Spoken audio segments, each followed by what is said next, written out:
दोस्तों नमस्कार, स्वागत है आप सभी का एक बार फिर से आपके अपने YouTube चैनल सक्सेस मंत्रा बाय दीपक राय में। दोस्तों अगर आपका सपना है उत्तर प्रदेश में शिक्षक बनने का, तो आपको इनमें जो भी परिवर्तन हुए हैं, जैसा कि आप जानते हैं कि पहले primary, junior, TGT, PGT, degree college प्रचार की भर्ती अलग-अलग आयोग करता था।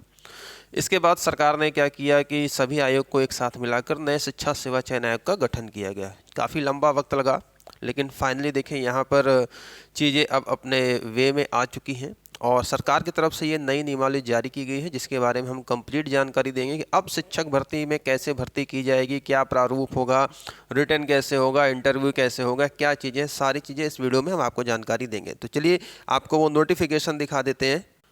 तो दोस्तों आपके स्क्रीन पर यहाँ पर आप देख रहे हैं, ये सरकार के द्वारा जारी की गया अधिसूचना शासनादेश है, जिसमें आप देख सकते हैं उत्तर प्रदेश शिक्षा सेवा चयन आयोग 2023 की ये नियमावली जारी कर दी गई है कि इसका क्या प्रारूप होगा, इसका क्या संक्षिप्त नाम होगा, क्या प्रारंभ होगा, क्या परिभाषाएं होंगी। तो ये सब सारी चीज़ें तो देखिए लीगल चीज़ें हैं, जो कि क्या होगा आपके लिए क्या इम्पोर्टेंट है कि इसमें परीक्षा किस प्रकार से कराई जाएगी, क्या इंटरव्यू होगा, नहीं होगा, इंटरव्यू में आपको कितने मिनिमम मार्क्स मिलेंगे, कितने मैक्सिमम मार्क दिए जाएंगे। क्योंकि अक्सर देखिए होता क्या है कि खेल इंटरव्यू में ही होता है, लोगों को इंटरव्यू में फेल कर दिया जाता है सारी चीज़ें। तो यहाँ पर सारी चीज़ें डिफाइन कर दी गई हैं।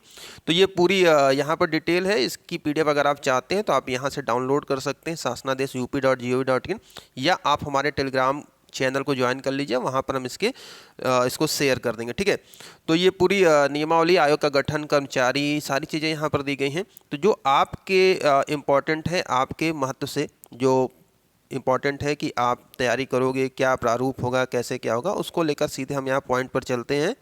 अब यहाँ पर देखिए अर्हता, अध्यापक अनुदेशक की क्या क्या अर्हताएं होनी चाहिए, अध्याय 4 में इसका उल्लेख किया गया है। राष्ट्रीयता जैसा कि भारतीय होना चाहिए, ठीक है, 1955 अधिनियम के तहत भारत नागरिक। आयु के संबंध में देखिए यहाँ पर कहा गया अध्यापक अथवा अनुदेशक के किसी पद पर चयन के लिए अभ्यर्थी को आयु उस कैलेंडर वर्ष की 1 जुलाई को जिसमें यथास्थिति आयोग द्वारा रिक्तियां विज्ञापित की जाए, संबंधित अधिनियमों, सेवा नियमावली, विश्वविद्यालय पर नियमावली राज्य सरकार द्वारा समय से जारी अधिनियमों के अनुसार होगी। तो 1 जुलाई से SC ST और छात्रों को सरकार की तरफ से जो भी आरक्षण उसके अनुसार छूट मिलेगा। शैक्षिक अर्हता, जिस पद के लिए यहाँ पर विज्ञप्ति निकली है, अभ्यर्थी की अर्हता तत्सम प्रयुक्त सुसंगत नियमों से नियमों के अभिप्राय भरे जाने वाले पदों के अध्याचन आरक्षण के निश्चय करेगा। चरित्र के बारे में यहाँ पर दिया गया है। चलिए, वैवाहिक स्थिति, अगर आप मैरिड हैं, अनमैरिड हैं, ठीक है, और आपकी 2 पत्नियाँ हैं, 2 शादी आपने कर लिया, तो जीवित पत्नियाँ हैं, तो यहाँ पर ये सारी चीज़ें इसकी दी गई, ठीक है। ये तो चलिए कॉमन सभी एग्जाम में लिया जाता है, आप स्वस्थ होने चाहिए, सारी क्या चाहिए। बालक और बालिका और महिला संस्था में पुरुष अभ्यर्थियों का नियुक्ति का प्रतिषेध, ये पहले भी था कि बालिका विद्यालय में, महिला विद्यालय में पुरुषों का यहाँ पर चयन नहीं किया जाएगा। भर्ती की प्रक्रिया, मेन पॉइंट आप देखिए, अध्याय 5 में कहा गया भर्ती का स्रोत क्या होगा। अध्यापक के विभिन्न श्रेणियों में भर्ती के स्रोत वही होंगे जो संबंधित अधिनियमों, सेवा नियमावली, विश्वविद्यालय परिनियम में वर्णित है, ठीक है, जो नियम वर्णित हैं, ठीक। अब इसके बाद अधिसूचना, यहाँ पर देखिए, यहाँ पर देख सकते हैं कि सीधी भर्ती भरने वाला प्रत्येक श्रेणी के पद के लिए भर्ती के वर्ष के अंतिम दिनांक को सेवानिवृत्ति के कारण होने वाली संभावित रिक्तियों को सम्मिलित करते हुए नियुक्ति प्राधिकार अथवा प्रबंध तंत्र अथवा प्राधिकार द्वारा रिक्तियों के विवरण भर्ती के लिए वर्ष की 15 जुलाई तक उपनियम के अधिनियम के तहत ये सारी चीज़ें यहाँ पर भेजा जाएगा। तो समय समय पर जो भी रिक्तियाँ होंगी और जो भी रिटायरमेंट होंगे वो सारी होंगी। अधिसूचना, इसमें आवेदन पत्र है अनुसूचित जाति, अनुसूचित जनजाति के लिए जो भी आरक्षण है, ऑनलाइन आवेदन, ठीक है। अब देखिए मेन चीज यहाँ लिखा है, यदि 3 वर्ष के अंदर विज्ञापित पदों के सापेक्ष चयन की प्रक्रिया प्रारंभ नहीं हो पाती है तो उक्त विज्ञापन आयोग द्वारा निरस्त किया जा सकता है। सबसे बड़ी बात आप जानते हैं कि यहाँ पर 5-5 साल लग जाते हैं। तो सबसे बड़ी चीज़ यहाँ पर देखिए 3 वर्ष के चीज़ है जो मेन पॉइंट है, ठीक है। और पुनः इसे विज्ञापित करने का अधिकार होगा आयोग को, ठीक, समझ गए आप लोग। अल्पसंख्यक संस्थाओं के लिए भी यहाँ पर निर्देश दिया गया। चयन की प्रक्रिया, अब देखिए चयन की प्रक्रिया क्या होगी। आयोग आवेदन पत्रों की समीक्षा करेगा और अध्यापक अथवा अनुदेशक के पद के संबंध में लिखित परीक्षा आयोजित करेगा। लिखित परीक्षा में 2 घंटे की कालावधि का एक वस्तुनिष्ठ प्रश्न होगा। 120 मिनट में ऑब्जेक्टिव क्वेश्चन होंगे जिसमें सामान्य ज्ञान और संबंधित आपका जो वैकल्पिक विषय है, ठीक है। लिखित परीक्षा के लिए पूर्णांक का 90% अंक, पूर्णांक का 90% अंक तथा 10% अंक साक्षात के लिए होगा, ठीक है। तो पूर्णांक का 90% यानी कि अगर मान लीजिए कि 100 नंबर का कोई पेपर है एग्जाम्पल के तौर पर, तो 90 नंबर आपके रिटन के होंगे और 10 नंबर आपके क्या होंगे, इंटरव्यू के होंगे।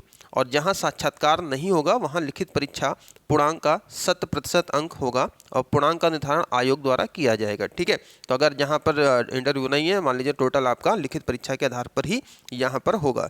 और लिखित परीक्षा के आयोजन के लिए यथासंभव जिला मुख्यालयों पर ही केंद्रों का निर्धारण किया जाएगा। ठीक है, तो अभी तक आप देख रहे हैं कि एक जिले से दूसरे जिले बहुत दूर दूर तक यहाँ पर दिया फेंका जाता था सारी चीज़ें। तो यहाँ पर देख सकते हैं जिला मुख्यालय पर केंद्रों का निर्माण किया जाए, निरीक्षकों को मानदेय और ये सारी चीज़ें हैं। और देखिए यहाँ पर आपका एक चीज़ और यहाँ पर है, डिग्री कॉलेज में प्रचारों के लिए स्नातकोत्तर महाविद्यालयों के प्रचार पद पर चयन हेतु लिखित परीक्षा के अंक शैक्षिक प्रदर्शन सूची सूचक के अंक और साक्षात्कार अंकों को समांकित कर युक्ताक्रम चयन सूची निर्गत की जाएगी। ठीक है, और प्रश्न पत्र समान ज्ञान प्रशासनिक अधिक्षमता लिखित परीक्षा तो एक वस्तुनिष्ठ प्रश्न पत्र होगा, डिग्री कॉलेज के प्रचारों के लिए होगा। ठीक है, यहाँ पर उनके लिए है। और साक्षात्कार लिया जाना आवश्यक है, वहाँ साक्षात्कार के लिए 10% अंक रखे जाएंगे। साक्षात्कार अंक के लिए मार्गदर्शक सिद्धांत यह होगा कि सामान्य ज्ञान, व्यक्तित्व परीक्षण, अभिव्यक्ति की योग्यता नॉर्मली जिसमें, और लिखित परीक्षा में उत्तीर्ण अभ्यर्थियों में साक्षात्कार बुलाए जाने वाले अभ्यर्थियों की संख्या रिक्तियों की संख्या के 3 से 5 गुना होगी, यानी कि जो इंटरव्यू बुलाए जाएंगे 3 से 5 गुना बुलाए जाएंगे। ठीक है, ये ध्यान रखिएगा। और अंतिम कट ऑफ प्राप्त करने वाले समस्त अभ्यर्थियों को साक्षात्कार के लिए आमंत्रित किया जाएगा। ठीक, और यहाँ पर देखिए जो एज में बड़ा होगा उसके लिए यहाँ पर ये पॉइंट दिया गया है। मेन चीज़ें मैं आपको यहाँ पर बता दूँ। और इसके साथ ही साथ यहाँ पर एक चीज़ और आप लोगों के लिए इम्पॉर्टेंट है, जो ये फैक्ट है जिसको कि हमने यहाँ पर पॉइंट आउट किया है ना। चलिए इसको मैं यहाँ पर आपको दिखा देता हूँ। तो ये मेन पॉइंट है अध्याय 6 में, देखिए जो आपके लिए लिखा गया है। लिखित परीक्षा साक्षात्कार, लिखित परीक्षा के आधार पर साक्षात्कार हेतु अभ्यर्थियों को साक्षात्कार के लिए विहित अंकों में न्यूनतम 40% अंक दिया जाना अनिवार्य है। यानी कि अगर आप जाकर वहां पर केवल बैठ गए, अपना नाम बताया, आपने क्वेश्चन वोश्चन नहीं बताया, तो कोई आपको फेल नहीं करेगा। 40% अंक देना अनिवार्य है। 10 नंबर का अगर आपका साक्षात्कार है तो 4 अंक आपको मिलने ही चाहिए। तो इसका मतलब ये है कि अगर आप रिटर्न में बहुत अच्छा कर ले जाते हैं, बहुत सारी चीज़ें होती है ना, खेल यहीं पर हो जाता है कि भाई पैसों की डिमांड आ रही है, विभिन्न स्रोतों से कितना पैसा दे दो इंटरव्यू पास करा देंगे। पहले इंटरव्यू का ही खेला यहाँ पर देखिए हो जाता था, बड़े बड़े यहाँ पर देखा जाता सौदे होते थे। तो फिलहाल 10 में से 4 अंक तो आपको मिलेंगे और बहुत अच्छा बताएंगे, तो आप जाहिर सी बात है 7, 8, 9 यहाँ पर है। तो यहाँ पर 40% अंक आपको दिया जाना अनिवार्य है और यथासंभव 90% तक अधिकतम अंक दिए जा सकते हैं। ठीक है, तो 90% तक अधिकतम अंक मिलेगा आपको। ठीक है, तो 10 में से 9 ही मिलेगा जो भी टॉपर होगा। तो इस तरीके से बहुत अच्छी पहल है यहाँ पर। अक्सर ये देखा जाता है कि परीक्षा एग्जाम अच्छा करने के बाद ही बहुत सारे योग्य अभ्यर्थी क्या होते हैं, इंटरव्यू में फेल कर दिए जाते हैं। ठीक है, और सारी चीज़ें यहाँ पर हैं। तो इस तरीके से ये बहुत ही अच्छी पहल है और आप सभी छात्र जो भी टीजीटी, पीजीटी, प्राइमरी, जूनियर सबकी तैयारी कर रहे हैं, इसके लिए यहाँ पर देखिए कंप्लीट जानकारी मैंने आपको दे दिया है। तो चैनल पर नए हैं तो चैनल को सब्सक्राइब करें, बेल आइकन को प्रेस कर लीजिए और किसी भी प्रकार की अपडेट के लिए आप हमारे टेलीग्राम चैनल को ज्वाइन कर सकते हैं। तो अभी के लिए इतना ही, और इंपॉर्टेंट बुक्स और PDF के लिए भी आप टेलीग्राम ज्वाइन कर सकते हैं। तो मिलते हैं नेक्स्ट वीडियो में। Thank you very much. Video को ज़्यादा लाइक और शेयर करिएगा। कोई भी डाउट हो तो आप नीचे वीडियो के नीचे कमेंट बॉक्स में कमेंट करिएगा। Thank you very much.